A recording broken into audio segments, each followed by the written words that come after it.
not 2 hours later, I'm literally watching that game and I'm like, okay, they lost the first map. That's not so bad. And then they're losing the second map. I was like, hang on a second. And then obviously they lose that and they go down into the lower bracket. And I'm like, oh, it's all right. They make a lower bracket run. It's fine.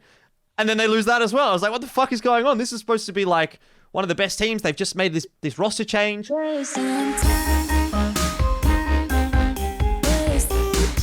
Welcome to episode number 34 of Geographically Challenged. This is, again, another bit of a different one because we don't have Bleh. Again, he was supposed to be on this episode. We're very disappointed that he's not here because actually I think it would have been interesting to hear what he thought about India and VALORANT in particular and, what else has been going on in the APAC region and whatever. But he's, perhaps a little bit too good for us now. He's gone to class the Counter-Strike major and he had to go do some visa stuff. So hopefully that gets all sorted or, maybe you'll see him on the next episode. Probably not though if he's over in Romania. Hopefully that all goes well. He's going to Sweden now anyway. Pilski doesn't matter. Pilski's back. We got Paperthin as well, which is very exciting because we've never had him on the show before. And, obviously you're someone that I think probably comes from a bit of a different esports background than myself and Pilski and Bleh. You're obviously predominantly coming from the PUBG side of things and moving into VALORANT and you're doing all the Korean stuff. And so I think we are people that are a little bit more familiar with like the Southeast Asia side of things, and we do know a little bit about the Korean teams and that sort of stuff as well. But perhaps it's good to have a little bit of a different opinion here and there. So obviously welcome to you, and hopefully you enjoy your stay, and hopefully we'll be able to get you back for another one. I want to just jump straight into the topics though today because I think we've got a lot to talk about, and obviously we don't have a huge amount of time, I suppose. So let's talk about the main topic for today, the APAC Last Chance Qualifier. That's what we're here to talk about, what we're here to discuss, and go through it, obviously in terms of like who did well, who didn't do well, what we thought was going to happen, blah, blah, blah. But I want to actually start with a little bit of a discussion around prior to what happened in APAC Last Chance Qualifier and what we thought about that. Starting things off with, obviously this was the last tournament of the year, right? So, this was kind of like the capstone for the year of VALORANT. And I think later on in the show, we're going to talk about what we thought about the whole year for Asia and maybe what we'd like to see coming through for 2022. But one of the main things that we saw going into APAC Last Chance Qualifier before it even kicked off was Zeta Division basically saying they didn't want to compete. And some of the reasons for that they cited was that they were looking for like a bit more of like a long-term plan. They were looking for long-term goals rather than, short-term opportunities in order to go to champions or whatever that may be. So I guess they're looking more at 2022. But I mean, Pilsy, what did you actually think about that decision to begin with? Like when I saw that, I was absolutely shocked. I thought like, I mean, yeah, I guess the results weren't quite there. Things weren't quite going the way Zeta Division wanted them to, but it seemed like a strange decision to me to not attend the Last Chance Qualifier, even if you're going to get absolutely blasted out of it, because like now there's like a couple of months now before the end of the year and there's nothing for them to play in anyway. So like, what are they possibly doing? What's the thought process behind that? I'm not really sure, and they wouldn't have got blasted out of the Last Chance Qualifier, I don't think. Like, they've already shown that they can do like decently. It's not like they were super fantastic when they went overseas or anything like that.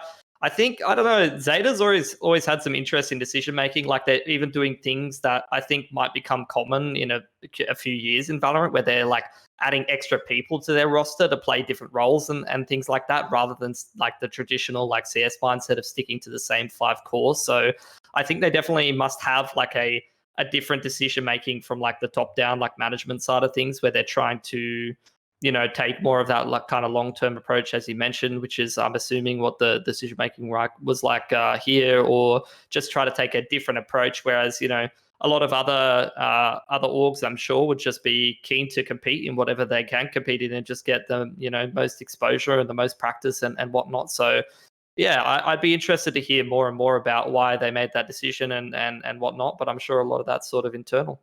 What do you reckon would have been the shakeup had they competed, Paperthin? Would they have like been a legitimate contender, or would that?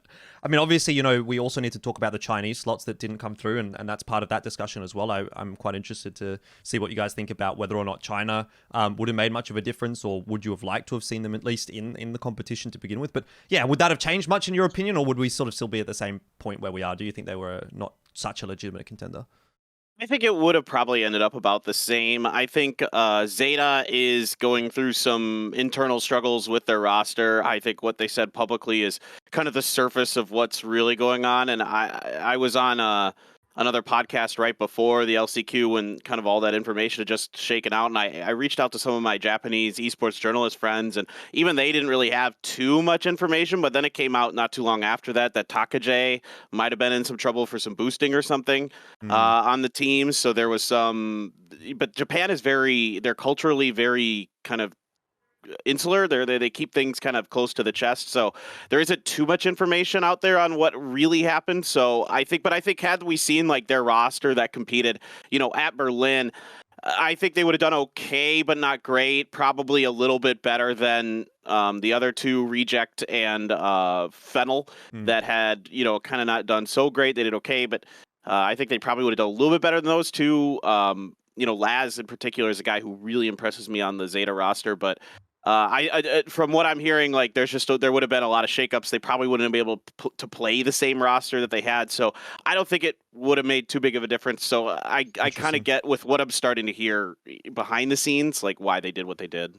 Maybe a lot of changes coming in the future, I guess. We'll have to wait and see. The other thing, obviously, in there was the Chinese teams, or the Chinese slots, rather, that got taken away. And that was 3 slots, was it? I think one went to Korea, one went to 2. I think 2 slots. Yeah, sorry, 2. One went to Korea, one went to Japan.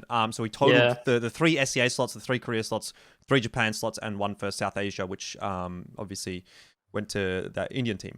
I mean, first thing I want to ask is, what would you have actually liked to have seen China in this competition? Like, do you believe that they belong in Asia Pacific, Pilski? I know, obviously, I think I know your opinion coming from the Counter-Strike background, but what were your thoughts here? Yeah, I mean, for anyone who's not familiar, like the whole thing with Asia and Counter-Strike has been that we usually have these like regionalized qualifiers for tournaments, and then we kind of mix most of Asia in together, which obviously has its logistical problems from time to time with ping and all that kind of stuff. And I think, it's hard because we're kind of in like untested territory, right? You haven't had China getting mixed in with everybody else in any sense, and even just the regionalizing of all of these tournaments is kind of in very, very early stages. So it's hard to kind of work out where regions fit and what the strongest regions are going to be, like going forward into a couple of years. We're still seeing like such up and down in terms of results. Like perfect example of that is like Northeption, who weren't even meant to be in LCQ, but even in general, like when you look at all of VALORANT competitions, it's online competition. A lot of it's still a new game. You get pretty high variance in terms of results. So, like, due to all of these kind of factors, it's quite hard to tell where you should put the Chinese teams. But I mean, it's making the best out of the bad situation, and we haven't really seen them play too much or compete too much outside of like I'll go on VLR sometimes and I'll see a Chinese tournament or something like that where they're only playing against other Chinese teams. It's been interesting to watch the Taiwanese teams and stuff play in the SEA qualifiers and whatnot. And, I've seen a couple of games for them. They don't look too bad. I remember they were kind of pushing Bren in like the opening game of the SEA one. So, there's a couple of interesting regions there that I'd like to see a little bit more from before I kind of make my mind up. Yeah, I mean, I think for me, in an ideal world, you'd have all of these regions competing against each other as just the Asia region. That obviously comes with its own challenges. On LAN, exactly. That's the thing, though. You'd want to have it on LAN. So right now, maybe LAN isn't really quite a feasible thing, at least not this year. Maybe next year, that's something that we can sort of look toward. But Paperthin, I mean, obviously, you're coming from, you're coming from PUBG, and in PUBG, what they do is they have like, they don't call it APAC North and APAC South, but that's kind of what the implication is. Like you have like China, Korea, and Japan in one sort of segment, and then you have like Thailand, Vietnam, the Philippines, like Australia, Malaysia, blah, blah, blah, all those other regions, those Southeast Asia regions in quote-unquote APAC South. And that's something they're doing like Rainbow Six as well, Apex Legends. Like that seems to be a formula that does work in a lot of other titles. So what would you actually lean towards here? Would you rather sort of see that segmentation of 2 separate Asian regions, or are you all in on having it all together, or have you got another solution, or do you not even want to see China? Do you want to see China be its own region, like very similar to, for example, like League of Legends, right? It's such a big region that theoretically, if things pop off for VALORANT in China, they could have their own region, right? I think a lot of it's going to kind of depend on how the legality of the game shakes out in China. I mean, this is a problem we're running into with a lot of esports in China now, is that there's, they run into a gray area legally with the government there. And so it's kind of worrying because like PUBG has the same thing where, it's never truly been an officially approved game in the country. So even running esports there was sort of, on the periphery of what was okay and what was not. So I'm worried about that. I mean, if let's just assume there's a world where Valorant is approved in China and it's going to be an okay thing to have an esport for, et cetera, then I think I would like to see for now like a split between the northern APAC and the southern APAC, just because there's so much talent in both regions right now, especially you guys down there, like with Australia, with Thailand, with Indonesia, Singapore. All these regions have unbelievably good teams, and it's so deep. Philippines, I got to mention them as well because that's where Bren, now Team Secret, is from. And so I think like there's so many good teams from those regions. I think it's already going to behoove Riot to split them into two different ones. Korea and Japan have already shown that they could do pretty well on the international stage. We've seen the SEA teams do pretty well. Paper Rex looked really good against SMB. So I think, absolutely, I think there's room for two separate regions here. Okay, interesting. Obviously, I still ideally in my world want to see all those regions kind of combine at some point. Maybe you have two sub-regions and then you send your top 4 from each sub-region to like an Asia playoffs, something like that. Because I think that seems to me to be the direct pathway or the smart pathway or the one that makes sense. But anyway, that's not a discussion topic that we need to get too involved in. Maybe that's something for a little bit later on. We actually have to talk about LCQ as a whole. So a few topics, I've written down a few topics. I'm sure you guys have a couple that you can bring up as we do go through here. There's a whole lot of things that we went through the whole fucking shebang, really, I feel like, with this tournament. It was just it was chaos, I don't think I've ever seen an Asia Pacific tournament, like obviously in Valorant, but like just in general, that has ever been this close. Like I go back to Counter-Strike and I'm like, it's always been like Chinese domination. Korea kind of had one good team for a little while, but more or less you would go in that tournament, the team that you thought would win would pretty much win like every single time. It seems like to me the same in a lot of other titles as well. But this was fucking tight. This was really fucking tight. The first big one I feel like that sort of popped off at the really start of the tournament was obviously Global Esports having that win over Damwon Gaming. And not only that, but just the resurgence of Valorant in India. And this is why I wanted to have Bleh on this show, because I feel like he would have a lot to add. He obviously cast is it the VCC? I think it's the Conquerors, something like that. Yeah, it has a different name, doesn't it? Yeah, the sort of like the Middle East or South Asia, I suppose, league. And so he'd have a bit to say there, but he's obviously also from India, so he kind of has the boots on the ground. But, like I fucking posted a tweet, all right? I don't know if you guys saw it. I mean, Pilsky, I know you saw it, but I don't know if you saw it, Paperthin. But it was the Forsaken tweet where I was like, Forsaken killed Asian CS or Indian CS. Oh yeah, I did see this. And then he killed Indian Valorant, and like it fucking popped off. And like I was thinking, like I'm getting a lot of shit from Indian fans and whatever, and fair enough, it's banter, whatever. But this never would have happened in Counter-Strike. Like I could have made the exact meme in Counter-Strike, and it would have got like 5 likes. So to me, it's already indicating that there's like this massive population of players from that region that are like super interested. And it's not only that, like it's obviously other things as well. Like I look at people like Benkai, who he was literally like a fucking 100 followers Twitter user that never posted anything, never had people watching his stream, and now he's like front page of Twitch. I see him every time I click on. It's like I'm like one of the first people that clicks onto his stream because I have the little, the notification, and then there's like 300 people watching. I'm like, what the fuck? This never used to happen. Dubstep, he went from like 1,000 followers to 7,000 in the space of like two months or something like that. So obviously this is Southeast Asia and Asia wide, but in particular, like India is fucking going crazy at the moment, I feel like, with Valorant, which is fantastic to see, because they were always a region, Pilsky, that, we looked at in Counter-Strike and we thought, well, they're okay, but like they're never going to be top. They had Optic India for a little while, and that fell apart because of Forsaken, and that was the point at which where it was like, this was the tipping point for Indian Counter-Strike. It was like, either it's going to keep growing or it's just going to die. And unfortunately, it died. So, for them to get that win over Damwon Gaming and then for all of this hype to kind of come out was kind of awesome to see, I thought. So hopefully, that's sort of bigger and better things for Indian Valorant. But, I mean, the main question was, was Global Esports a little bit overrated after that point? Because I remember everyone getting super excited. They beat Damwon. Everyone was like, fuck, this guy's sick.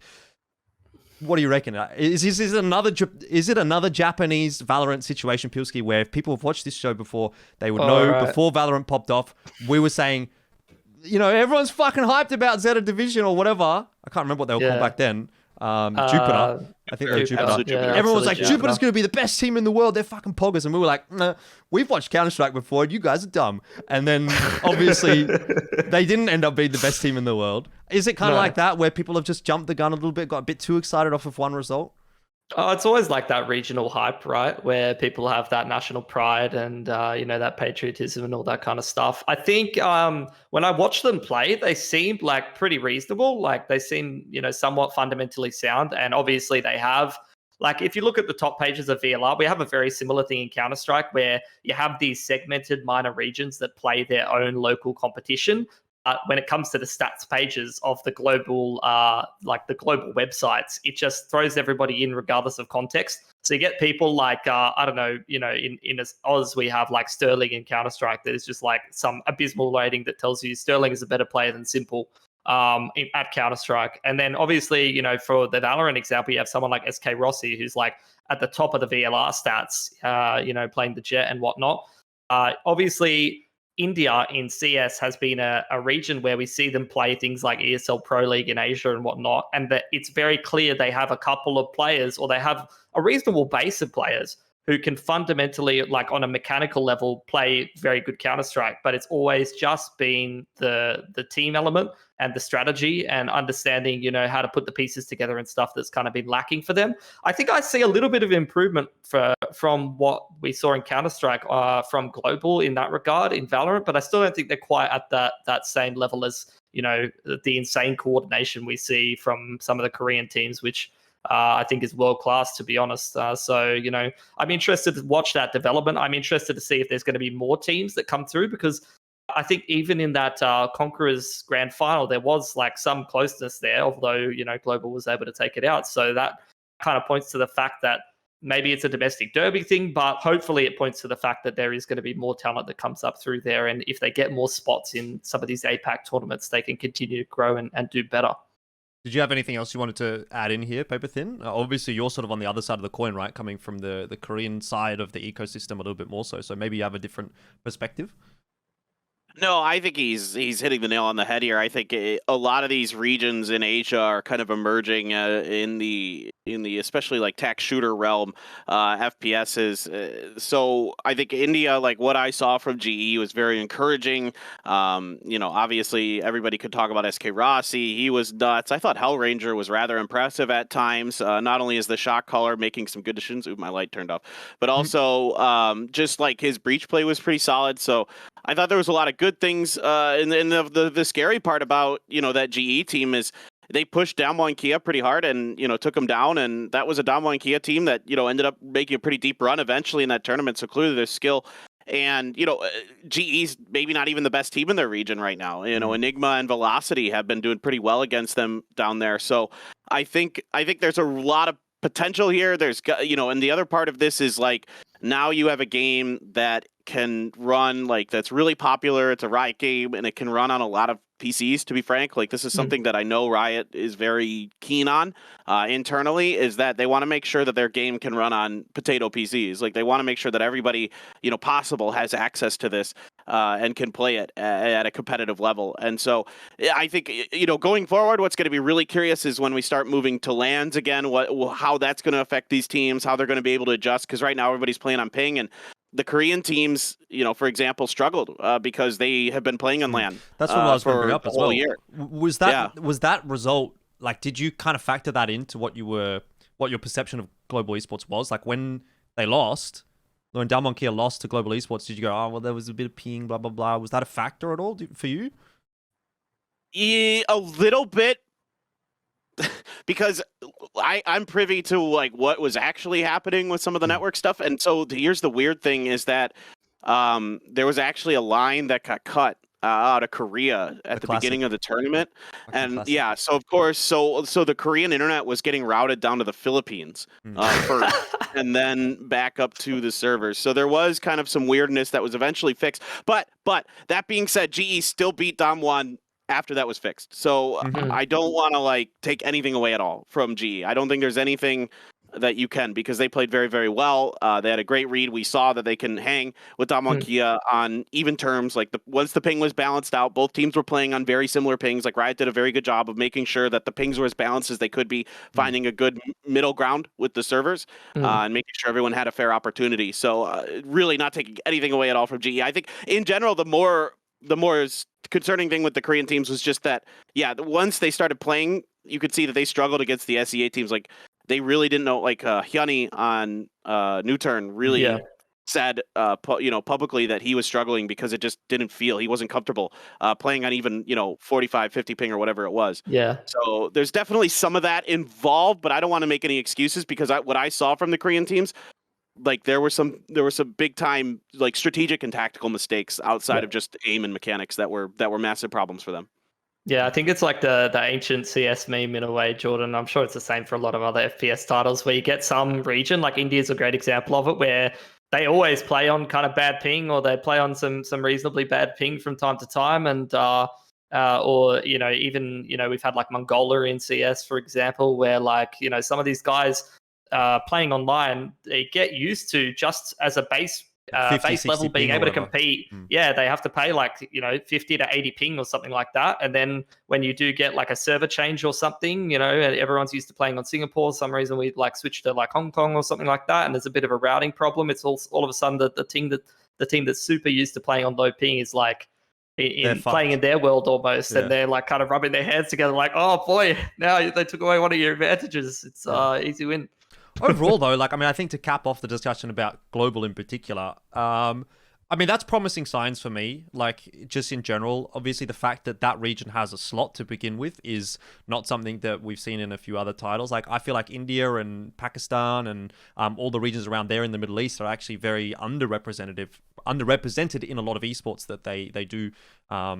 Not really have the opportunity to compete in. So it's good, in my opinion, that they've got one. I think one slot is probably fair for that region, to be honest, especially given the performance. Like Global Esports, they didn't set the world on fire. Like they didn't do amazingly. They did fine. I'm not complaining about what they were able to do, but I don't think like what they were able to do would warrant another slot or something like that for teams from their region. So anyway, I want to sort of cap off the discussion there about global and move on to Paperthin and Nuturn, and obviously we'll sort of, I guess we'll just discuss these two teams as far as they got in the tournament. But the reason that I have them here so early was the fact that they both got knocked down into the lower bracket so early on in the piece, and I was thinking, these would probably be two of the teams that would make it through to the upper bracket final, if not the grand final, if not, make the win, essentially get the win. It would be one of those two teams, I would have thought. So, the first one I want to touch on, I guess, is Nuturn, right? They dropped down first. They lost to Full Sense 2-1. And, like, the fashion in which they lost that game, 15-13 on the first map. Nuturn got the win there. It could have almost been a 2-0. Like, Full Sense could have 2-0'd them. Because it was 13-3 and then 13-0 for the last two maps. Full Sense just kind of blasted them. And, like, that was the first really surprising result for me. And I feel like for most people, Paperthin, that was, like, just the first big upset. Like, obviously, Damwon was an upset, but it was kind of like, Damwon's blah, blah, blah, whatever. But this was Nuturn, right? And so that was a big deal. And with, Nuturn kind of hyping up the new player, Hyunny, that they brought in, who had, really impressed on LAN in Korea, but yeah, it didn't look good. They clearly hadn't been able to really put all the pieces together yet. They clearly hadn't kind of fit everybody in. Hyunny was moving over to Sky. He had been a Jet main, and he had struggled a little bit to kind of adapt to that role in a competitive environment. So it was a bit surprising in a way, but at the same time, it kind of started the whole MO of the tournament, where it was just upsets across the board, basically. Like anybody, like I started literally just picking teams based on the opposite of what I thought should happen, and that ended up like being right most of the time. So like it's kind of funny because Nuturn didn't look good, and there's a lot to work on there, and I'm kind of curious, if Solo's going to continue playing or not, for example, because he almost hung it up after Iceland, and then he decided to stick around because his team kind of begged him to. He's obviously a veteran presence. He's one of those guys who was a Korean CS player. So him staying or not is a big question for me, but they just, against Full Sense, man, they just didn't look good. And it's also part of the emergence of Japan as a region is another thing you have to take into account here, is that Japan is starting to figure itself out. I mean, you saw this with how crazy Raccoon was able to bounce back at Berlin in their group. Like, they got absolutely smashed the first time they played Gambit, and then the second time they almost beat them on some of the maps. So there is a lot of latent talent in Japan that's starting to kind of figure their stuff out. They're, as an esports region, they're relatively new for PC esports. So, there's still some growing pains there. And it's not going to be too much longer, though, from what I've been, seeing and what I've been hearing behind the scenes with how they practice and all these other things, that, eventually one of these teams is going to step up. And I think that was Full Sense beating Nuturn is just kind of the prelude to that. Now, I don't know if you know much about Pilsky and his love affair with Thai Counter-Strike. He loves Thai Counter-Strike so much that he got himself a Thai girlfriend. So that's how much he loves it. But was this like something that was on the cards for a long time, Pilsky, do you reckon, in Valorant? Or like, have people been underrating Thailand is basically my question.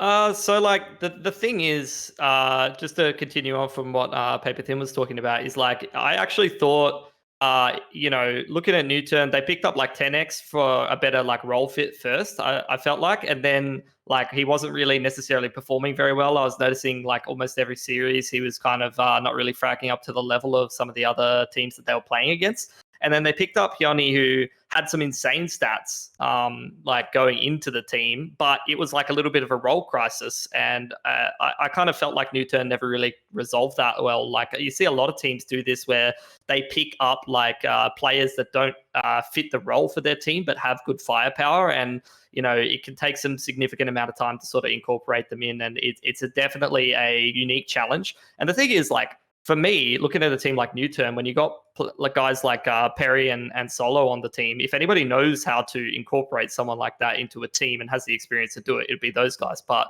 it just didn't work out. As for Full Sense, I mean, for people who aren't familiar with Counter-Strike, JohnOlsen and PTC were like two pretty standout players of a million standout players from Thailand. Like, Thailand just had so much talent. Let me ask you this, by the way, before you go too far. I was thinking about this last night, and I was thinking, like, who is the most successful Thai CS player? And I thought it might actually be PTC, because you think about all the rosters he was on before Thai CS was even a thing. Like, he was in Firepower, he was kind of the guy. He was like he was the guy from Thailand that we were like, oh, this is the Thai player. And then obviously the Thai team started to come through a little bit and started to perform. And then he was on the good Thai teams as well when they started to sort of really get good. So would you say PTC was like the one for you that stood out? Yeah, he might be. He might be one of them. I'd have to have a proper think about that. But it's worth mentioning, like, Lucid Dream team were one of the only teams to kind of push some of the Chinese teams in CS. They also qualified for like one of the overseas events, going to Dallas and whatnot, which was not common for SEA teams after like Boot was not so good, which is now some of the core of Paper X.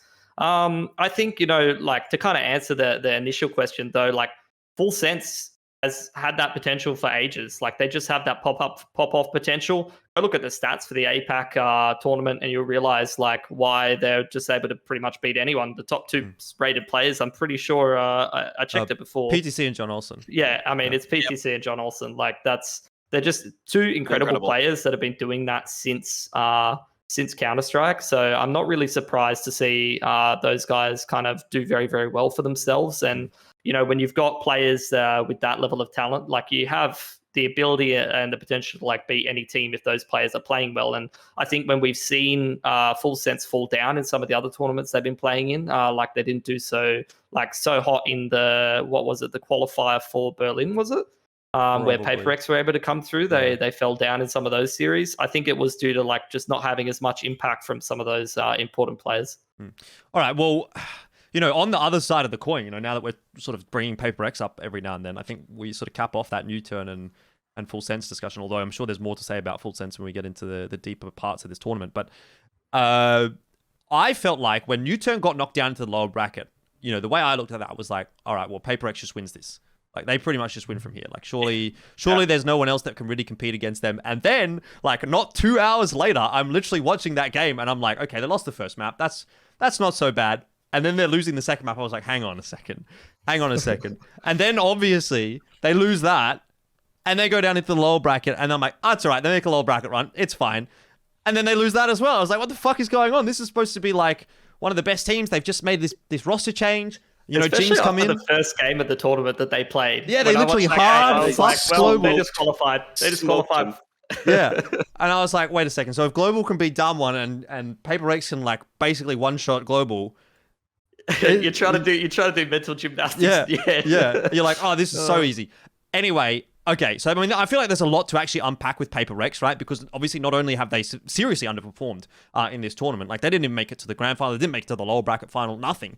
But they also had all of these roster changes and role changes as well in those roster changes. You know, so obviously Jing comes in for Shiba. I mean, that's the first thing to unpack here for me. I was actually a little bit surprised, to be honest, that they replaced Shiba so fast.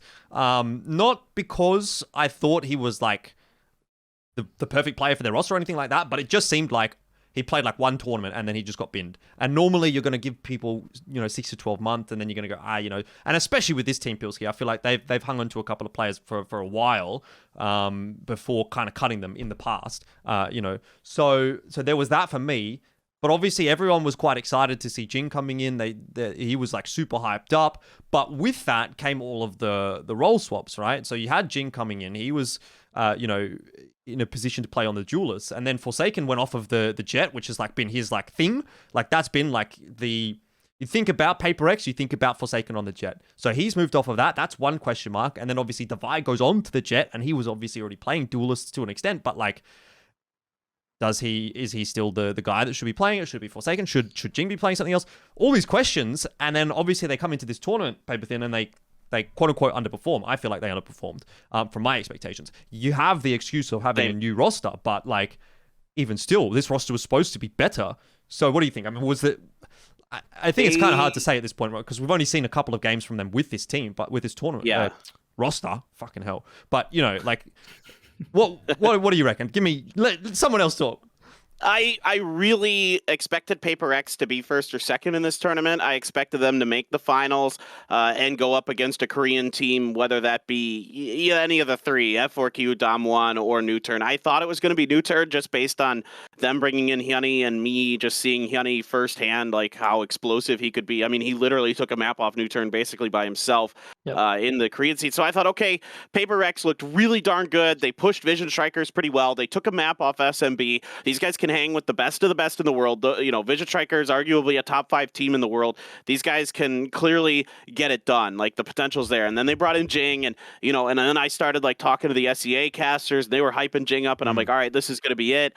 And then I think, they smashed GE, and I'm like, oh, this is over. This is the tournament. Like, this is just, and because I thought GE looked really good, and I'm like, all right, well, there we go. That's it. But then they ran into Northeption, who was playing so disciplined, so smart, so calm, so collected, and they could explode at you at times, and no one really expected it. I think a lot of people underestimated Northeption coming into this, so there was some, I think, kind of thought that they could get away with this role swap a little bit sooner than they maybe were ready for, just due to, frankly, the Japanese teams were viewed as weaker, probably the weakest region coming into this, and they could probably get away with a few wins against them. And, GE, I think, people knew they were good, but I didn't think people were super scared of them from what I was hearing behind the scenes. And then they tried, they saw PTC do really well with the KO previously on Ascent, and so they went for that on the second map. Icebox was just, whoever was playing defense apparently was winning that map between the two, but they went and they swapped over to Ascent. I could see that Forsaken wanted to play the KO and kind of try to mimic the style that PTC was doing, but he just wasn't nearly as effective. And that's because the team coordination wasn't there. The thing that really impressed me about Full Sense was their ability to play off of the KO information that you're getting from those 0 points, from those knives. And whereas with Forsaken, he was more just trying to play off his own stuff, and even then he wasn't as polished as practiced as PTC was. So I think that was a big part of why they ended up losing the Ascent to Northeption. And then I think that just kind of took the wind out of their sails, to be honest. What do you think, Pilsky? I mean, I kind of agree with you, by the way, Paperthin, that in that lower bracket, it might have been like I don't know if tilt is the right word, but like, I don't know if the confidence was just gone after that first match that they lost, or like they were in a bad headspace or whatever. Because obviously, they're still a solid team. There's no question about that. It's just that like they just seem to mental boom out of the tournament. But what do you think, Pilsky? I mean, obviously on that topic, but also on the role swaps and whatever. I mean, does Forsaken kind of need to be on the Jet to get away with the way that he plays? Because sometimes the way I watched him play, like he just fucking sends it. And like, I feel like you can kind of get away with that a little bit on the Jet, where you have so much mobility, you can do whatever you want. You get yourself into an awkward spot, you can jump back out. It's kind of okay sometimes. But he was like on stage and stuff even sometimes, and like I don't know if that's necessarily his playstyle. Yeah, I think it's been an interesting thing to kind of develop. I'm not really sure what the right roles are for that team, because they chose similar like with Nuturn in a way, like they chose a certain player that is a duelist player, that is a high fragging player, when they've already got two players like that. And the thing is, there's just only so much space in a team. Someone has to make sacrifices. You can't play triple duelist as a comp. Like it just, no one really does that too much. So I think, you have to decide and sort of have time to figure out like who's better at a certain style, who's willing to make sacrifices, who's willing to play some of these more supportive characters that can have some fragging potential. And I thought it was interesting that Forsaken was the one to do that. For people who don't know, like, of Forsaken in CS, though, he was a rifler. He was never an AWPer or anything like that. So to see him go onto a jet role where he was opping, although, like, to be fair, most of his kills that you remember are with rifle or with knives, and he is hyper aggressive, so he goes in there with the rifle a lot of the time.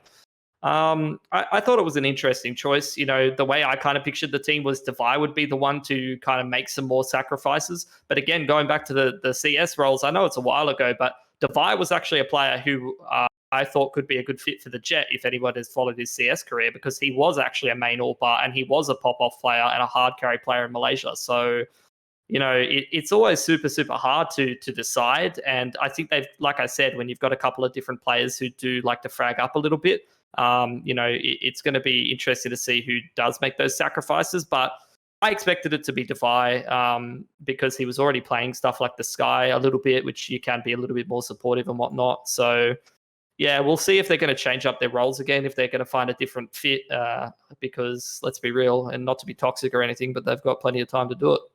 Yeah, exactly. I mean, that was the thing that I was going to bring up here. Like, that's, as we've said, pretty much the end of the year. For anyone that didn't qualify for champions, that's pretty much it. You're done until whatever ends up happening next year. I don't know, maybe there's like some domestic local tournaments or something that they could play in if they really want to practice. But for the most part, you're not going to be playing anything super, super legit. So hopefully that gives them some time to sort of sort things out and maybe get out of a... I saw Benkai on Twitter like saying he was a bit burnt out and whatever. Like, they've been playing a lot and whatever. That's fair enough too. You've been on the grind for a long time.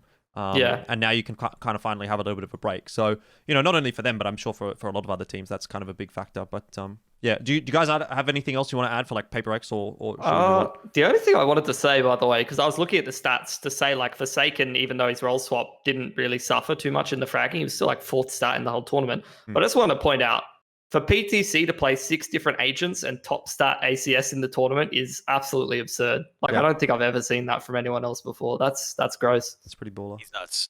He's so nuts. I think for me, I want to give a shout out to Benkai. I thought he actually played really well. Did a good job with being that utility, kind of that backline player for the team, and kind of the unsung heroes at times are the the Vipers and the Killjoys and these kind of things. And I thought he did a really nice job there in his roles, with the smokers and stuff. So he plays Astra a lot too, which is another one of those agents that doesn't get talked about a lot. So I just really thought he actually did a really good job with his utility usage, and I know he's not the same level of fragger as Forsaken and Jing and Devi, but still I thought he was rather solid. The crazy thing again about Benkai for me, and I know we keep bringing up Counter-Strike, is that he was that in Counter-Strike back in the day. Like, but in a different way. In a different way, he was like a lurk god. You would like fucking walk somewhere and he'd be behind you. You'd just be like, why he was at one point like the best, like fragging wise, the best player in Asia. Yeah. So damn.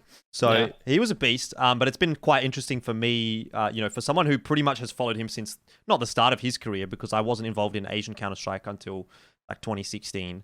So he was playing a little bit before that, but like from the outset, like he was I don't know, everyone's heard of Bentet, but I feel like Benkai was the Bentet before Bentet, and everyone was scared of Benkai when they went over to Asia. Now he's kind of like the in-game leader for this PaperX roster, and he's one of the old guard now, I suppose. Anyway, we should move on because we are going a little bit over time. Not by too much, not as bad as we normally do. Northeption. I mean, we've obviously mentioned them a couple times, but holy fuck, where did these guys come from? Like they come from absolutely nowhere. No one thinks they're going to do shit, pretty much. And then they go straight into the grand final, and we're all sort of like, okay, Korean Jet, that's kind of a meme that pops up every now and then. But I mean, they didn't even have like an easy run. They literally had to beat good teams to get through that grand final too. They beat F4Q, they beat PaperX, and those are two teams that both went to Berlin. So, you know, they're already pretty good. I was about to say pretty bad, but I guess, yeah. Anyway, and then they beat Full Sense as well in the upper bracket final, 2-1. So, I mean, what was going on for these guys? I mean, you guys were both sort of saying you felt like they were very like structured and very sort of sound as a team. And I mean, there's that. Plus, they've also got like a really, really solid star player. Goodbye, Paperthin. What do you think, Pilski? What do I think? I think... hold on. I think your camera just died or something. Yeah, it did. Give me a second. That's all right. I know what's You can wrong. fix Sorry, that up. we'll just keep going.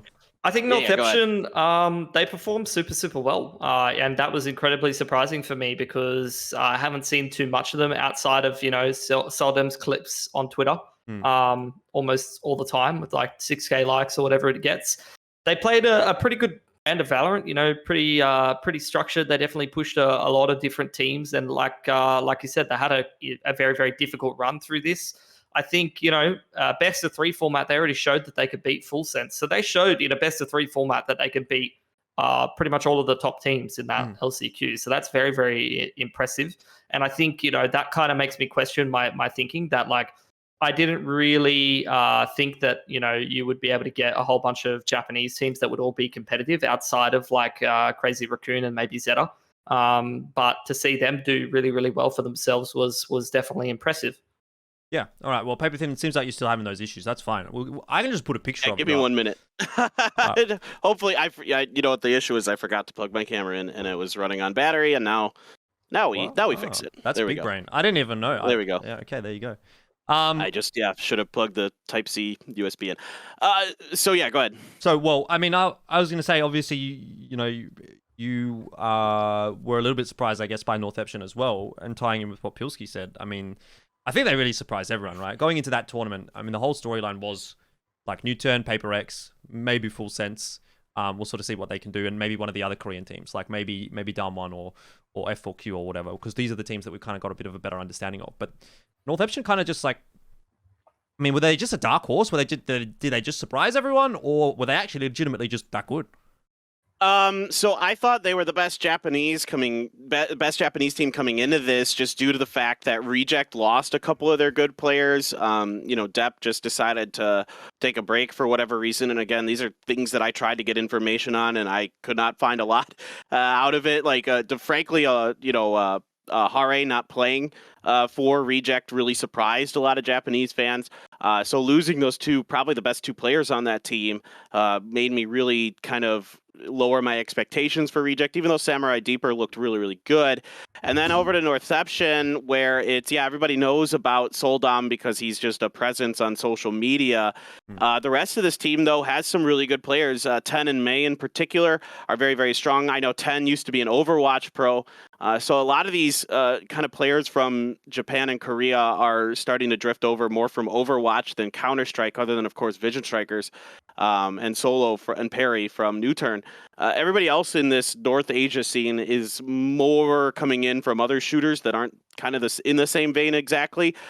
So it was kind of like I thought Northeption had a lot of potential, and some people were really hyping them up to me behind the scenes and saying that these guys are actually legit, like they can hang. And I had watched some of their VODs, and they're really darn good, but I hadn't felt that they were quite yet on the same level. But they took a big leap preparing for this event. They clearly worked on a lot of their kind of coordination and their strategies and their tactics. They had a lot of good reads on teams coming into this. They were able to anti-strat, I thought, very, very well. That was a big part of their success in this. So a lot of it's got to come down to coaching and just they have a lot of naturally good players.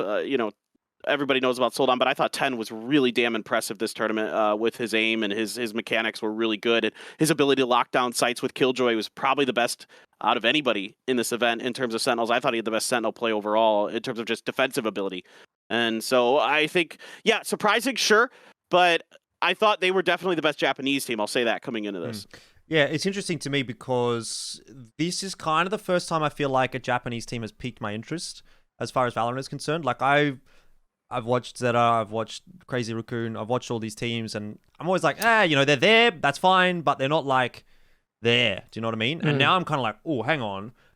Like what we've been saying about the Japanese region might have been correct up until this point where they are the weakest region in the APAC overall region. But now you actually, it seems like you've got a solid contender in Northeption.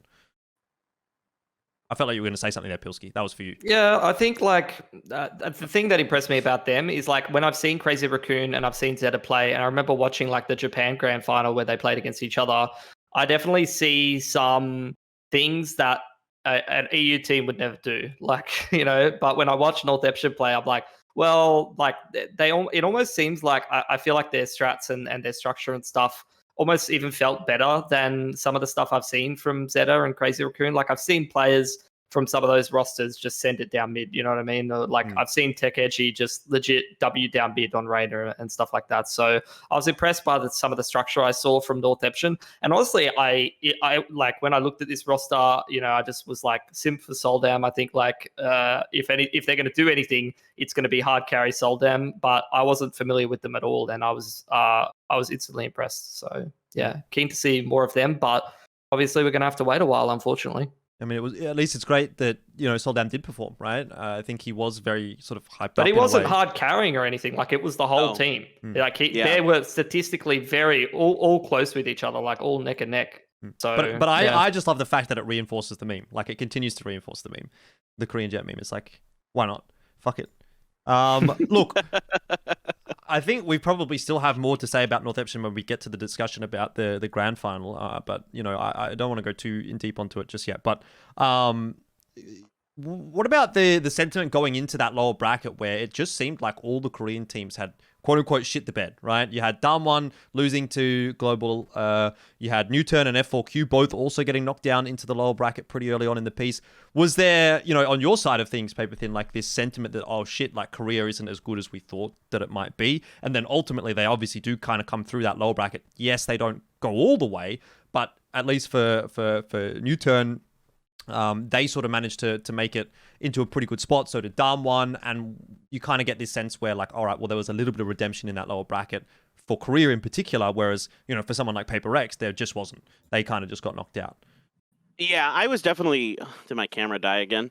Yeah. I was definitely frustrated, no doubt about it, because I thought that the Korean teams probably should have been the highest rated coming into this. Now, that being said, you know, during Stage 3, Vision Strikers, you know, clearly were light years ahead of everybody else in Korea, and so it was hard to get a real good barometer. I thought with Nuturn coming out of... Oh, I almost did it. With Nuturn coming out of how they did at Reykjavik, I thought they could stabilize, picking up Hyunny, picking up another good fragger to bolster some of the weakness in that roster that had, you know, that had kind of been in the void with Lakia leaving. They didn't have that same sort of potential. So I think like it was frustrating, but like once I started to kind of take a step back and think about it, like F4Q was trying to completely reinvent themselves as a team, and you know, Nuturn was bringing in a new player who wasn't experienced outside of LAN, which is kind of funny to say. You know, really he's just used to playing on 5 ping here in Seoul because that's where the server is, so everybody's just feels like they're playing on LAN all the time, and it just showed that there's some weakness in this region while there's talented players. Like also their strategies kind of frustrated me. I saw way too much like dry peeking and not playing off their own utility, and just outthought, out strategized by particularly like Full Sense, and they really had a great read on how to play against these Korean teams. I thought they did a really solid job overall. And yeah, some of the other teams, I mean, some of the other teams as well, just, you know, everybody for so long had been saying that the Korean teams were who, you know, were the ones to watch out for in Asia. And yeah, they were the pinnacle. Everybody was basing their strategies off them. Everybody was building their agent lineups off of them.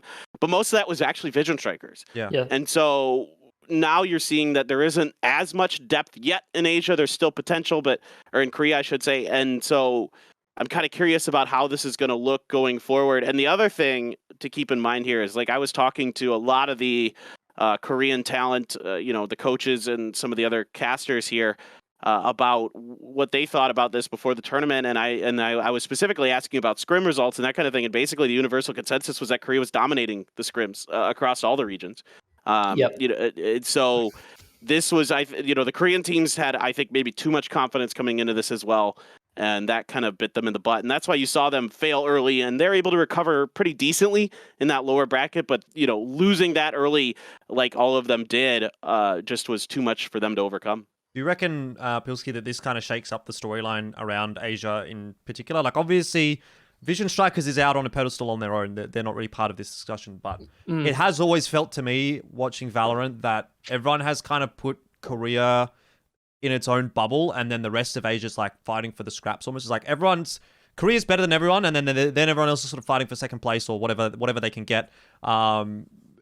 Do you think this sort of changes that up a little bit? Obviously, with Southeast Asia kind of being the most represented team now at the next international tournament from this region in particular. So, you know, I think you're already. Well, I guess even by the way, is Southeast Asia just getting better, or is Korea like falling off a little bit, or what do you think about that as well? Well, I think you already know like what I'm going to say. Like, I think I never really thought that Korea was that much better as a whole region than everybody else. I always thought it was mostly just Vision Strikers. I was even surprised that like Nuturn was like able to claim an international spot. Even seeing some of those players, the veteran players back to Counter-Strike, showing some good leadership. And then the players that they picked up really performing. Lucky is obviously someone we've seen do really, really well in Counter-Strike as well. I really thought it was just a matter of time until we saw some of these like other regions start to get rolling, and some of these other like scenes that we know are super, super strong start to put the right rosters together. So, you know, I think overall, like when I looked at Korea, I thought Vision Strikers is like S tier, you know, and even I copy their strats when I coach teams and stuff like that. Like their Ascent attack, for example, is like beautiful. It's just chef kiss. I think Nuturn, you know, with Lakia was super, super solid. And even after they got like Hyuni, I thought that they were going to be super good. And then after that, like F4Q, every single time I see streamer team in quotation marks, I was like, these guys are going to be shit. And then they were actually so much better every single time, like surpassed expectations. And then some of the other Korean teams I just kind of saw as like practice fodder for the top couple of Korean teams, but they seem to do pretty decently for themselves as well. So I don't know. I think like overall, like I said, there's so much variance and these teams don't play each other enough to like get a really, really good read, because sometimes someone's just going to have a good series, or they're going to have a good read, or they're going to have a solid game. And even just seeing a team like Northeption do so well for themselves, it makes you question your own sanity. But I still think I'm of the mind of like, you know, from each of these regions, we've got a couple of very, very solid teams. And I think, you know, it's got to be Vision Strikers, obviously like the gold standard. Nuturn are decent, and then there's a lot of other strong teams here in Southeast Asia that can do well for themselves. But unfortunately, maybe some of that boot choking tendency hasn't quite been shaken out from Paper X. Maybe not. Obviously, they'll give it another crack next year, I guess. I also wanted to talk about F4Q, right? Because they essentially disbanded. I don't recall if I read this in the announcement or if I'm making it up, but was there something to do with like military service involved there, Paperthin? Yeah. So this is something that has claimed any number of not just Korean pro players, but like Asian pro players in general. Military service just coming and fucking over some careers.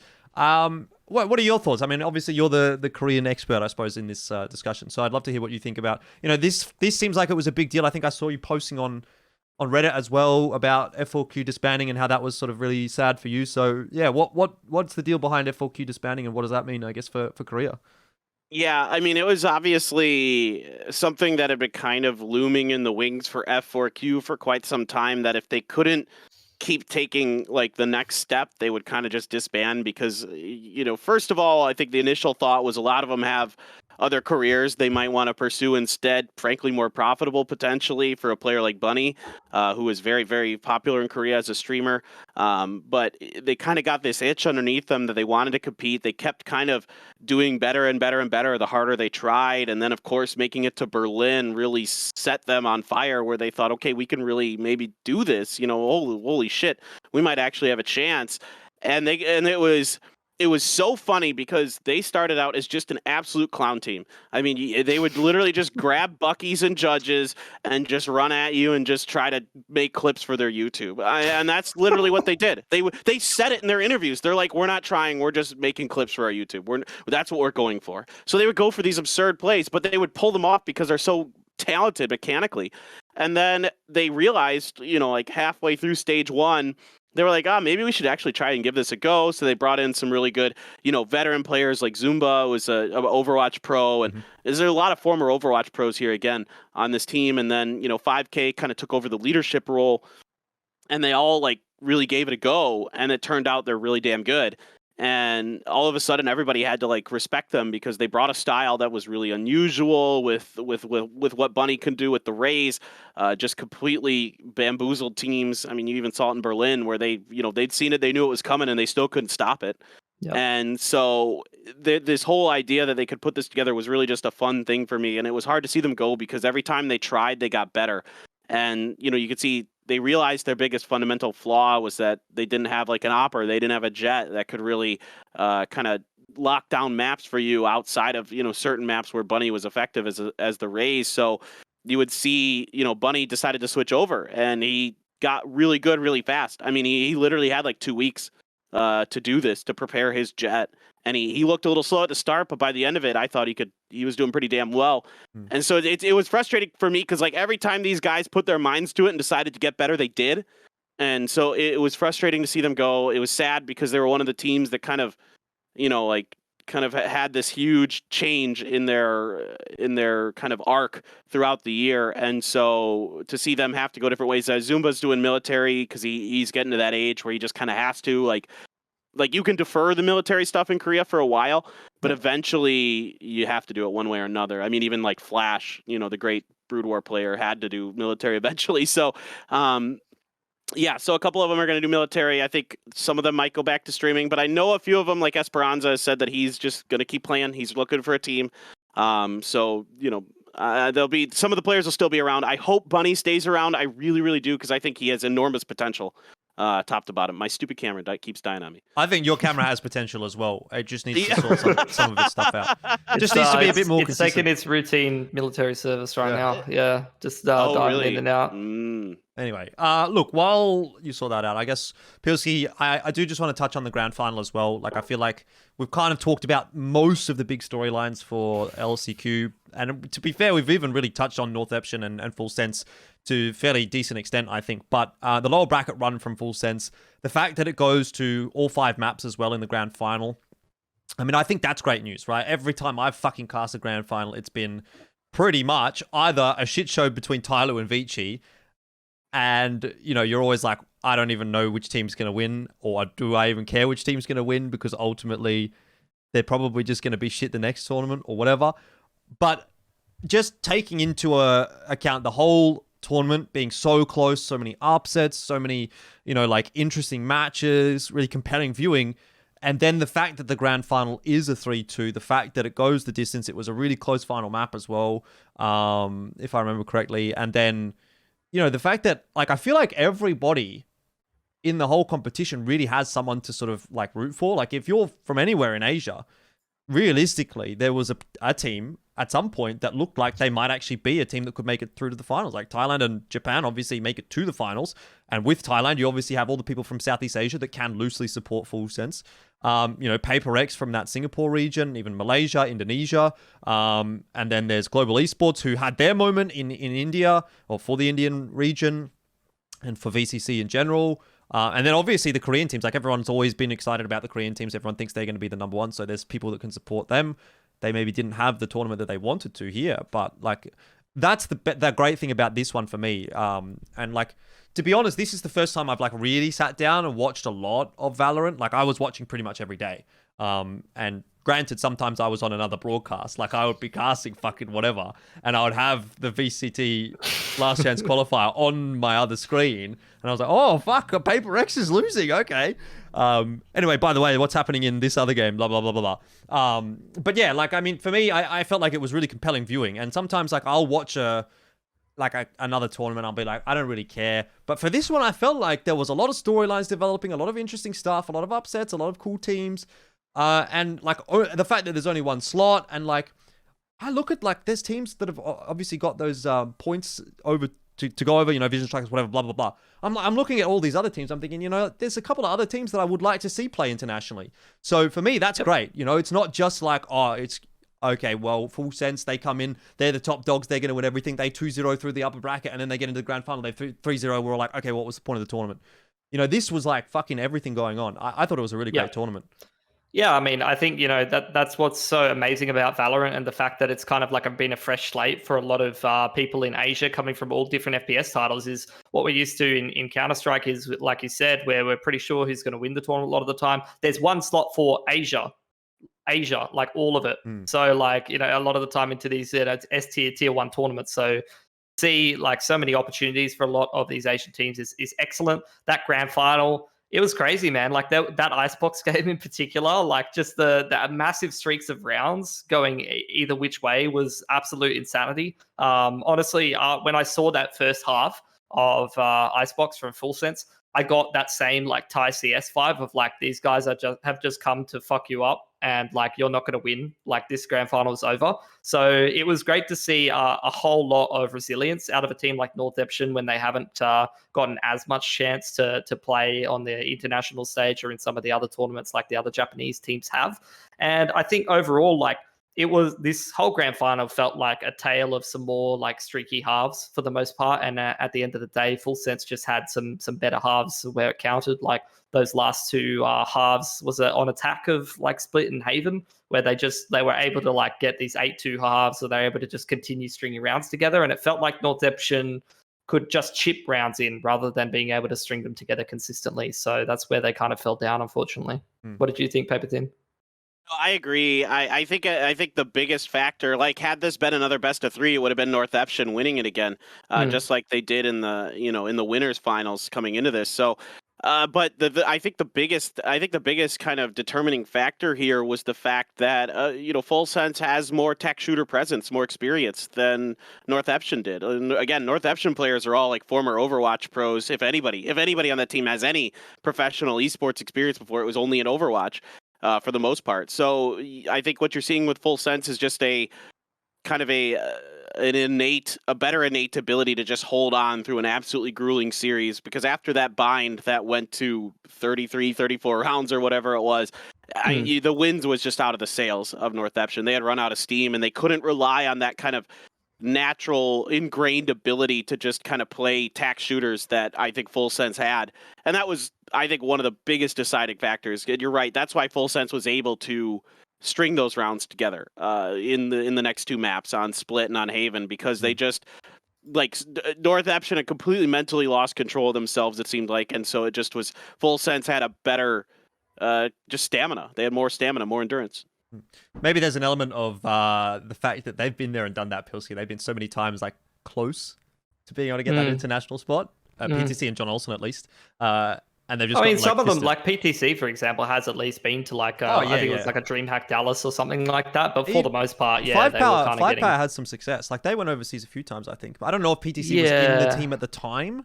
Because I can't remember. That team was like a shit show. There was just fucking team players coming in and out and doing whatever. But it was literally like someone just like got drunk one night. It was just brainstorming. Let's get can 2 they speak Mongolians, a little bit of English? 1 Chinese guy, 1 Thai guy, 1 Filipino, 1 not. Just chuck them all in a melting pot. We'll see what happens. It's like a marketing person's idea right there. Anyway, I'm glad to see cover all them the market segments quick. So. I wanted to talk about, some of the takeaways of the tournament as a whole. Maybe do a little bit of a wrap up here. I know we've kind of done that, but I don't know if you guys could hear my dog. He was giving me the eyes. No, I didn't hear him. But... He was giving me the eyes. He just go, oh, right next to me. What did you say? Come on. The W word. Are you gonna jump up or not? No. Whatever. Look, it's not a professional broadcast. He keeps coming back. Sorry, stay on track, Jordan. What were we talking about? We were talking about wrapping it up. Wrapping it up last chance qualifiers. I think we've kind of done that to an extent with that little brief discussion there around the grand finals and what we thought about the tournament as a whole being really close, really exciting viewing.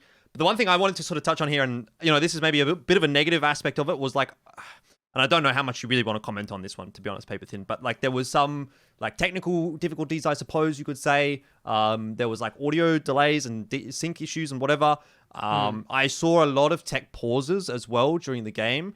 And like, it's Asian esports. Like I've been in Asian Counter-Strike for fucking 5 years, and like it's always like that, to be honest. But, you know, like, what was that like from your perspective? For me, like, to be honest, I was watching most of the time on mute because, like, I was doing other things. So I didn't really care. Like, I watched it. It was fine. It looked good to me. The days were really long as well. That was the thing for me that I wanted to sort of get from your perspective. Like, you know, for me as a viewer, as someone that's watching it, like, I love long days. You know, I want to sit down at 2 o'clock in the afternoon, watch a game, and then, like, I'll come back and it's 2 a.m. and I'm still like, oh, you know, there's still another map to go. That's fantastic for me as a viewer. But I'm sure for you as a caster, like, that was something that probably was quite draining, particularly because in theory you want to watch most of, if not all of the matches to kind of keep up to date. So even if you're not casting them, you still have to kind of pay attention and keep that going. So, you know, I don't want this to be like a bash thing or anything like that. I want this to be more so like, what do we want to see in the future? You know, do you want to see shorter days? Do you want to see, you know, whatever, this, that, LAN, etc.? Take this more as a looking into 2022, what's Paperthin's ideal world for Valorant in the Asia region, you know? And you can use some of those as talking points if you want to, or just go and come up with your own ideas, I suppose.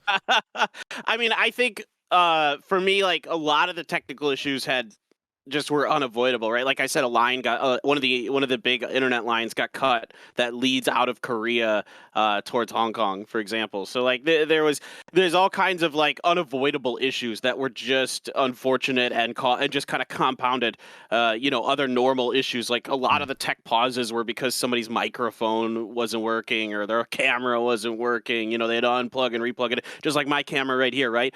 Like so like things like this, they happen on these online events. So, yeah, I mean, obviously, ideally, I'd love to be on LAN. I think if we're going to do 3 best of 3s, I'd like to bring more talent in from all the regions, you know, get a little bit more flavor in there. I think it was really cool to have Ender there from NA. He brought a really nice, you know, touch with his professionalism and his, you know, experience as a caster. And having the SEA guys, Aserai, Black and Blue, and Illustrato were phenomenal. They brought so much information and so much energy. They were really, really great to have there. And I would like to just see it all expanded. You know what I mean? Like 3 best of 3s a day is fine, I think, for viewers. So for we as talent, we have to adapt. And it's exhausting. It's exhausting to do 3 best of 3s a day. Yeah. Even if you're on just the desk, it is absolutely just mentally draining, physically draining too. And so I'd like to see some more, you know, talent added and just kind of, you know, broaden the whole thing. Because I think from a viewer's perspective, like you were saying, Elfish, that it was great, you know, but from a talent perspective, yeah, it was a bit tiring at times, for sure. I have like an example of that where I actually did some of the observing for like one of the SEA like stages. And I remember I had a broadcast straight after that for like a local Aussie thing. So I started at like midday or something observing for like or like 10 a.m. or midday, like Aussie time, observing like this SEA broadcast. And then I left at like 4 p.m. I did my rehearsal and my whole broadcast, and like I don't know what it was, like 11 p.m. or midnight. I finished my broadcast and I turn on the VCT SEA stream and I see 2 of the same guys sitting there that were there first thing that fucking morning, and I was like, holy shit! Like, oh my god, that is a long day. That is got to be really rough. And at the start of the day, they were like super bubbly. They were like super keen to be there and stuff. And I tuned into that like death circuit, and they were like, you could tell it was like it was getting to them a little bit. They were definitely not the same level of peppy. So my heart goes out for those guys, like and you as well with some of those long days. That must be rough. Was there some other stuff though outside of that you'd like to see? I think just more. I think just kind of give us some more of these Asian Valorant tournaments. Let's see more of these regions squaring off. Let's give them more opportunities to showcase their abilities. You know, let's give India more chances. I think now SEA is, you know, fully established as, you know, a very strong, if not the strongest part of Asia right now. And so, you know, they've got three teams going to Berlin, right? And so that's incredible. So clearly there's so much talent spread around here. You know, obviously it's, you know, you're the most populous region in the world, right? Like you got more people. If you throw a dart in the middle of China, you got half the world's population if you draw a circle around it in India. So like there's so much talent, there's so many players, there's so much opportunity here. I would just like to see more, and, you know, just keep building on things, you know, keep adding into this awesome Valorant infrastructure that we have, and just build it. You know, it's I always like the Field of Dreams reference, man. If you build it, they will come. What do you think about oceanic teams being involved in the APAC ecosystem? Because, you know, again, I feel like you're a bit of an outside presence in this one. For Pilsky and I, both being from Australia, like we have this bias or whatever that we might want to see For them sure. playing on our time zone, close to our region. And we've obviously also got that Counter-Strike route where that was the pathway for ANZ teams to get to the major, was to go through Asia. But what do you think? I mean, would you think, I don't know if you've been keeping it up with it, but obviously AU plays into the North America last chance qualifier. What do you think of a world where, I guess very similar to maybe like Southeast Asia, where like, you know, you have your Philippines regional tournaments, you have your Singapore regional tournaments, you have your Thailand regional tournaments, etc. You have Oceania in that, and then that feeds into a slot into last chance qualifier, maybe 2 slots. I don't know. It depends on the strength of the region. We don't really know because we haven't ever fucking seen an Australian team playing overseas apart from Sonics. But like, I mean, at what point were they an Australian team?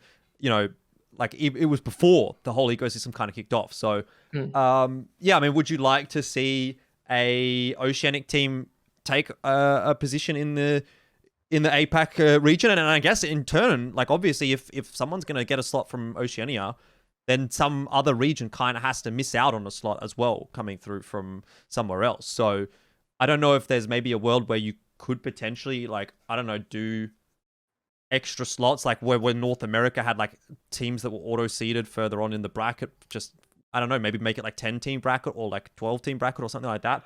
What are your thoughts on that whole situation? Yeah, I think it feeds into what I was saying before. Just expand. I think you should add Oceania into APAC. I think that makes the most sense logistically.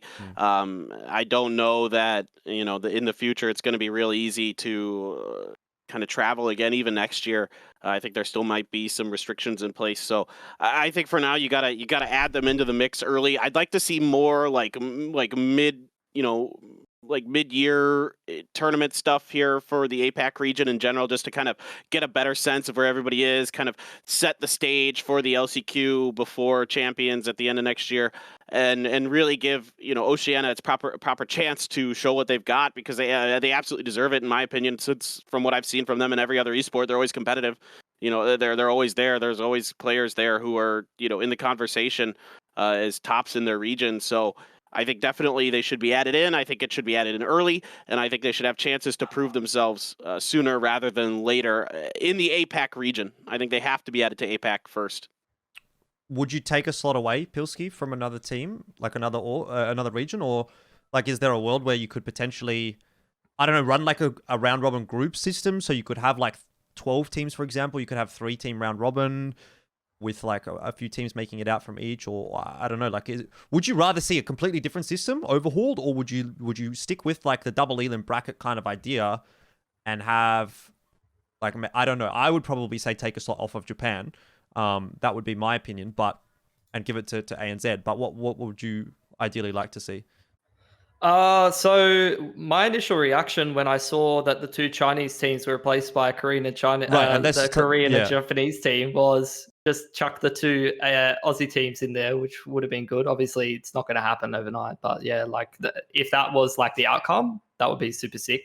I think Japan honestly is the region that I might like remove a team slot from. I don't know about the other one necessarily, because I think, you know, Global did quite well for themselves. I think honestly making it a bigger tournament and just adding some Aussie teams in there would be a good thing. And then you could just keep like the same format at the end, and just whoever qualifies through the earlier sort of parts of the tournament and make it into the, you know, top 8 or whatever you want to call it, that actually goes to the global event, is the one that makes it through, and then just add additional stages that come before that if you don't want to mess with the tournament structure too much. I think that would be a good thing. I think, you know, yeah, exactly like Paperthin said, even some of the Aussie teams have said, like, quite draining to play a lot of tournaments where there's not as many opportunities. And we even, our last episode, we had Tux on, where he was like, the thing I loved about Counter-Strike is that there was so many opportunities to go to another event and to play that next tournament qualifier, and you had that next thing to look forward to. But to come towards, I mean, even in Counter-Strike, we had an off season where there wasn't a lot to look forward to, but it almost feels like empty now that APAC tournaments over, like last chance qualifier, that there's absolutely nothing to look forward to. So it'd be cool to see some extra tournaments like popping up in some of the emptier times. It'd be cool to see like an Asia tournament. Like that's always kind of been my dream ever since we had like the Counter-Strike Asia minor, where you could have a tournament on land where you have like oceanic teams and then all of the Asian teams represented, and you have like an invitational or something like that. That's the kind of thing that I would really like to see in the future. And then you could chuck Chinese teams in that as well and whatnot. And then the top couple of teams from that could maybe go to a global championship or something. That for me would be the sickest thing to happen, I think. I think it would be awesome if there would be like a couple of third-party operated kind of tournaments around this time of year, you know. And I'm thinking like Extremesland in Counter-Strike or ROG Masters or whatever, where like they're not the top tournaments. Like no one looks at them and says this is the pinnacle of fucking Counter-Strike esports. But as far as Asia is concerned, those were really, I think, important in keeping the ecosystem healthy when they were running. And obviously when they dropped off, you saw like ROG Masters dropped off and suddenly teams are starting to disappear a little bit.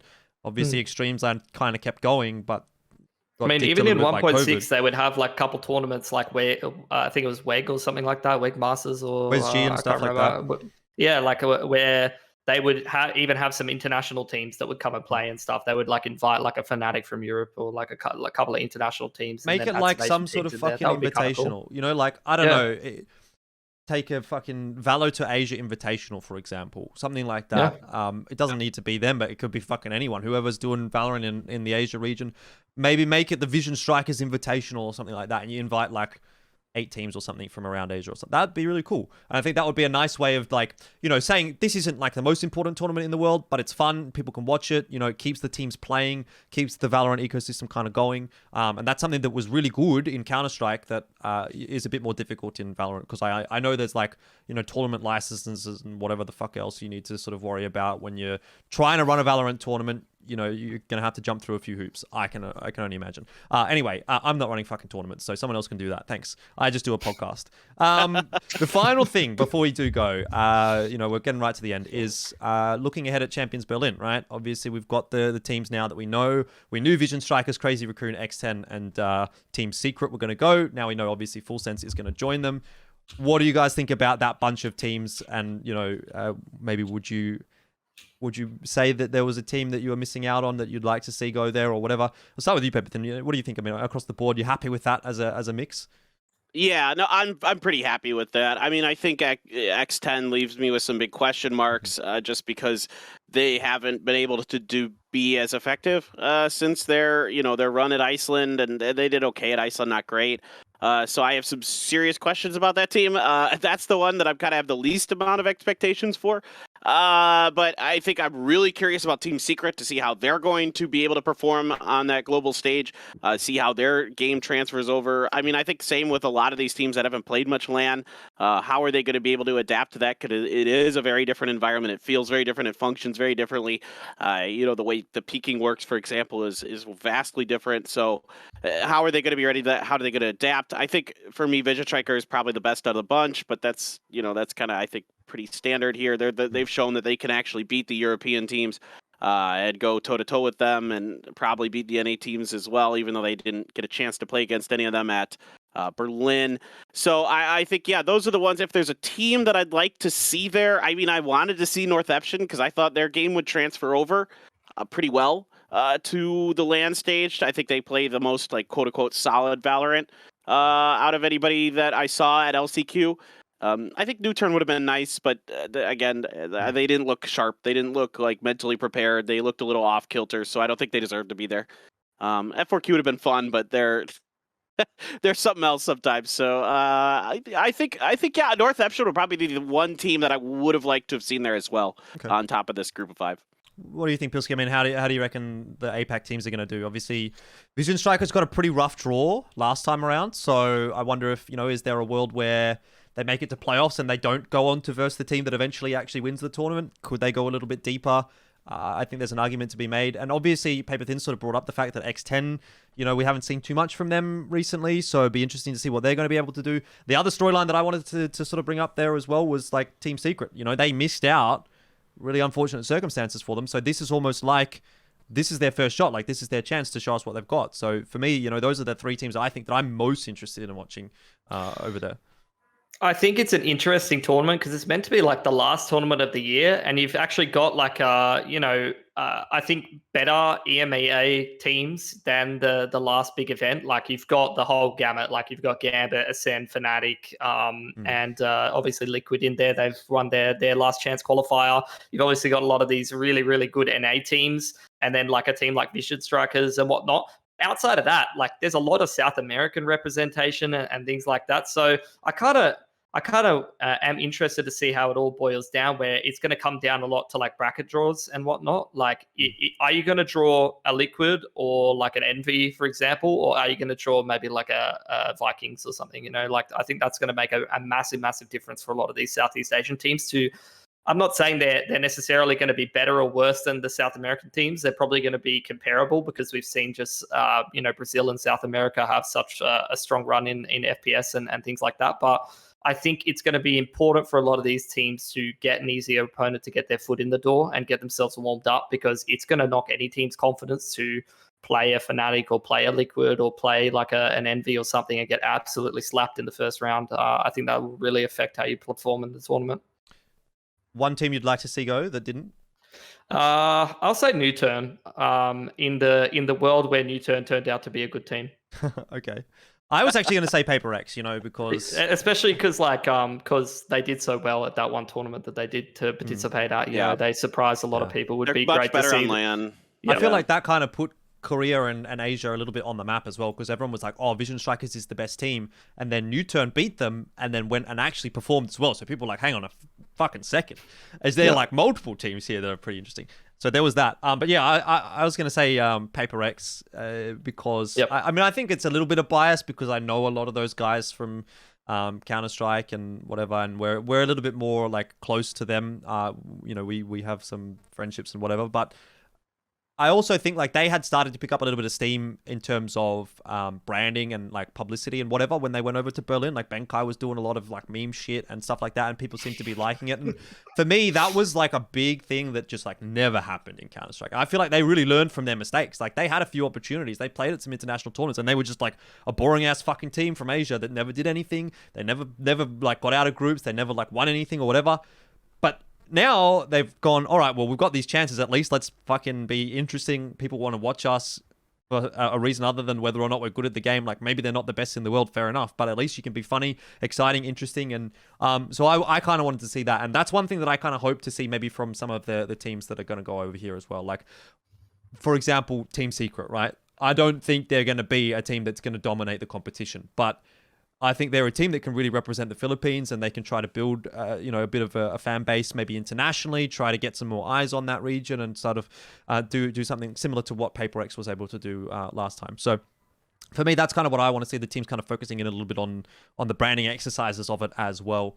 But I think that's probably a good spot to end the show on. That was episode number 34. We'll give you the option to do anything you want to say here, Paperthin, shout outs, whatever. If you don't, I mean, just do whatever. Say follow me on Twitter. That's it. Just unplug your camera. Yeah, there you go. Yeah, follow me on Twitter. Fuck this shit, I'm out. Yeah, give me. My fucking camera's a piece of shit. It's entirely my fault because I forgot to plug it in before we started, so the battery took a nosedive on me. No, I hope you guys enjoyed LCQ. I'll hopefully be doing more Valorant next year. So make sure you tune in to the Korean League. I think we've got a lot of exciting things coming up that I've been hearing about through the grapevines of players, some interesting stuff that's going to be happening. A lot of players from other games that are potentially going to be moving over to Valorant in the Korean scene. So I think there's a lot of people thought that maybe Korea is a one-team region with Vision Strikers. And I think, so far I'd say that's not too far off the base, but I think next year they're going to take another step forward for sure as a region. Okay. What about you, Pilsky? I'm looking forward to the last tournament of the year. I'm really hoping that, I say it again and again, it feels like I'm screaming into the void, but I'm really, really hoping for some oceanic representation, and I'm really hoping for a bit of a shake-up in terms of the overall structure. I think 2021's had a lot of great lessons in terms of how the whole circuits run across multiple regions, and I'm really, really hoping that some of those things get improved upon next year. So that's what I'm looking forward to. One last big tournament with some very, very spicy Asian representation. We always love our underdog stories here in Oceania and Asia, and then we'll see what happens next year. Yeah, I kind of agree with you. I think obviously 2021 to cap it off was like not bad. It was fine. It was good, I guess, in some senses. And that final APAC tournament was really good, in my opinion, as a viewer. Like I really want to sort of see more from the APAC region now, more than I ever did, because of how close it was, because of how interesting it was.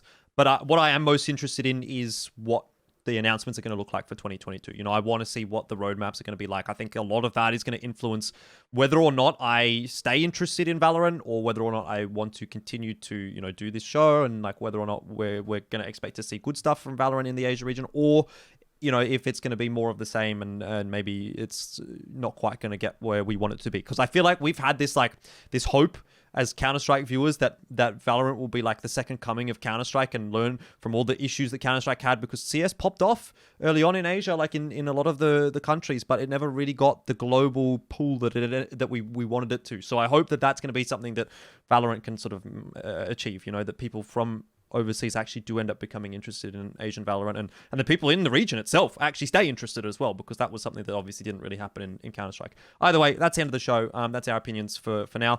I don't know when we're going to do another one. I feel like we might do another Counter-Strike one just before the major or during the major, just because we haven't talked about Counter-Strike in a while, and there's been actually a little bit going on. So if you're interested in that, you know, stick around. But obviously our main focus will still remain to be focusing on Valorant, and I suppose we probably will do one after Champions and talk about all that sort of stuff, and, you know, maybe at the point where we get a bit more information about what's happening in 2022, we'll sort of talk about that as well. So if you're interested, you know, drop a follow, drop a like, drop a subscribe on the YouTube. That would be very much appreciated. I know everyone says that, but it actually does help, believe it or not. You can follow us on Twitter, Pilski, me, Paperthin, all down there. And if you really like the content, hit us up on Paperthin on Patreon. Patreon.com/Elfishguy. I mean, do you have a Patreon? Patreon.com/Paperthin here? I don't have Patreon. No. Well, maybe you should after this. But maybe yeah, I should. Yeah. Yeah, hit us up on Patreon, buy us a beer, and that would be much appreciated. Either way, thank you very much for watching, and we'll see you next time.